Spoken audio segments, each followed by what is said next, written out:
तो ऐसा कुछ है नहीं, तो बैंड नीडल का भी कोई चांस नहीं होता है।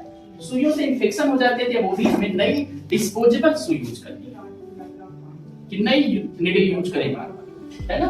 तो नाड़ी के ऊपर किसी नर्व डैमेज ना कर दें, जहां पे कोई नर्व है, पॉइंट भले वहां पर आता है, तो हमें प्रिकॉशन लेना होगा, ध्यान देना होगा कि हम नर्व को पंक्चर ना करें, है ना। तो कुछ ऐसे पंक्चर के पॉइंट्स आते हैं। प्रेग्नेंट लेडी को ना करें, यूट्रस के ऊपर हम पंक्चर ना करें, जैसे कि हमने इसमें भी बताया है, इस जगह पर हम नहीं लगाएंगे। आंखों के पास बहुत डेंजरस रहता है, ठीक है, इस जगह पे बड़ा रिस्की रहता है। नाभि के सीधे ऊपर हम एक्यूपंक्चर नहीं करेंगे, है ना। तो ये अलग अलग भागों में एक्यूपंक्चर कैसे किया जाएगा, अभी जो सेंसिटिव पार्ट है इस जगह पे एक्यूपंक्चर नहीं करना चाहिए। सीधे स्पाइन के ऊपर भी कई बार रिस्की रहता है, बिकॉज़ ये से सारे नर्व प्लक्सस निकलेंगे,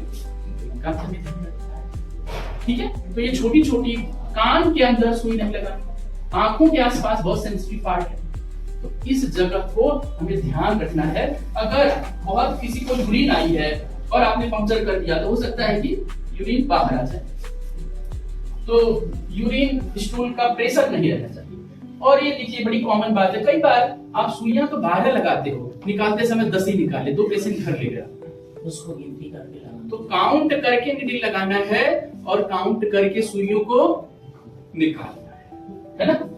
कई बार जोड़ों में डीप पंक्चर कर दिया तो कोई फ्लूइड बाहर आ गया, ऐसा भी हो सकता है। तो इन बातों का किसी को ऐसा है कि ब्लड क्लॉटिंग जल्दी नहीं होता है, या हेमोरेजिक कंडीशन है, ब्लड बहुत पतला है ना, या ब्लड ब्लीडिंग टाइम उसका सही नहीं है, ऐसे लोगों के एक्यूपंक्चर नहीं करेंगे जिनका खून जल्दी बंद नहीं, ब्लड संबंधी। तो ऐसे लोगों में फिर भी ब्लड आ रहा है, वहां स्प्रिट लगा सकते हैं, लेकिन प्रिकॉशन लेंगे, नहीं करना चाहिए।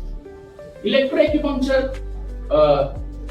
भी कई पेशेंट को नहीं दिया जाना चाहिए, जैसे तो पेसमेकर लगा, तो पेशेंट में बहुत फोबिया है ना।